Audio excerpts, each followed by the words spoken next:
Hi எல்லாருக்கும் வணக்கம். நம்ம இன்றைக்கி ஒரு சூப்பரான வெஜ் குருமா பார்க்கலாம். உருளைக்கிழங்கு பச்சை பட்டாணி குருமா தான் இது. சப்பாத்தி, தோசை, இட்லி, பூரி எல்லாத்துக்குமே சைட் டிஷ்ஷாக சாப்பிட்டிங்க அப்படின்னா அவ்வளோ சூப்பராக இருக்கும். ஹோட்டலில் சாப்பிட்ற மாதிரியே இருக்கும். கறி குழம்பு நான்வெஜ் எல்லாமே தோற்று போயிடும் இது கூட.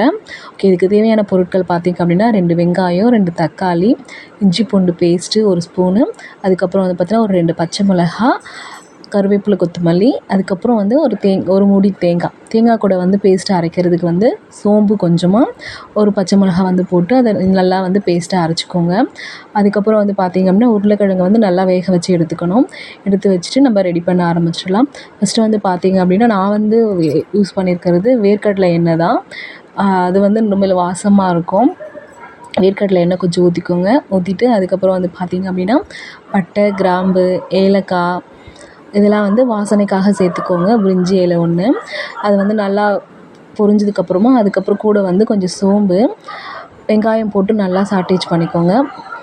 வெங்காயம் வந்து நல்லா கொஞ்சம் ப்ரௌனிஷாக ஆனதுக்கப்புறமா நறுக்கி வச்சுருக்க தக்காளி வந்து நீங்கள் அரைச்சி பேஸ்ட்டாகவும் போடலாம். அது இன்னுமே நல்லா கிரேவி வந்து கெட்டியாக இருக்கும். அதுக்கப்புறம் வந்து பார்த்திங்க அப்படின்னா இஞ்சி பூண்டு பேஸ்ட்டு 1 ஸ்பூன் போட்டுக்கோங்க. அதுவும் நல்லா வந்து சாட்டேஜ் ஆகி எண்ணெய் பிரிஞ்சு வந்ததுக்கப்புறமா நம்ம வச்சுருக்கிற பச்சை பட்டாணி வந்து பார்த்திங்க அப்படின்னா நல்லா அலசி போட்டுக்கோங்க. இது வந்து அப்படியே நம்ம உரித்த பட்டாணி இது. அதுக்கப்புறமா வந்து பார்த்திங்க அப்படின்னா நல்லா சாட்டேஜ் பண்ணிவிட்டு நான் வெறும் வீட்டில் நம்ம குழம்புக்காக யூஸ் பண்ணுற மிளகாத்தூள் மட்டும்தான் வந்து ஆட் பண்ணியிருக்கேன். வேறு எந்த மசாலாவுமே ஆட் பண்ணலை. இதுவே டேஸ்ட்டாக இருக்கும். அது வந்து நல்லா வந்து கூட வந்து சேர்த்து நல்லா கெட்டியானதுக்கப்புறமா எண்ணெய் பிரிஞ்சதுக்கப்புறமா நம்ம வேக வச்சுருக்கிற உருளைக்கிழங்கு வந்து போட்டுக்கோங்க. உருளைக்கிழங்கு நல்லா மசித்து சேர்த்துக்கோங்க.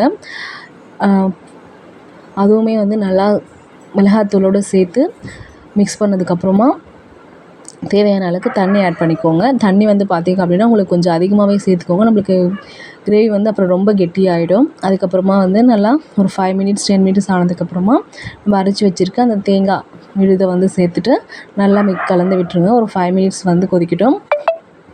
அப்போவே நல்லா வாசம் வந்துடும். ஃபைனலாக வந்து பார்த்திங்க அப்படின்னா கொத்தமல்லி தூவி இறக்கிடுங்க.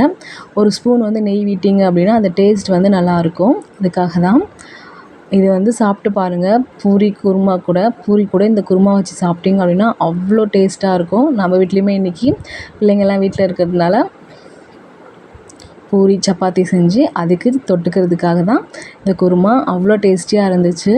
நீங்களுமே உங்கள் வீட்டில் ட்ரை பண்ணி பாருங்கள். உங்கள் பிள்ளைங்களை வந்து அடிக்கடி கேட்பாங்க. பிள்ளைங்க ஸ்கூல் போகிறத விட வீட்டில் இருக்கும்போது செஞ்சு கொடுத்தா நல்லா சாப்பிடுவாங்க. பிடிச்சிருந்தா ஒரு லைக் பண்ணுங்கள், ஷேர் பண்ணுங்கள். பாய்.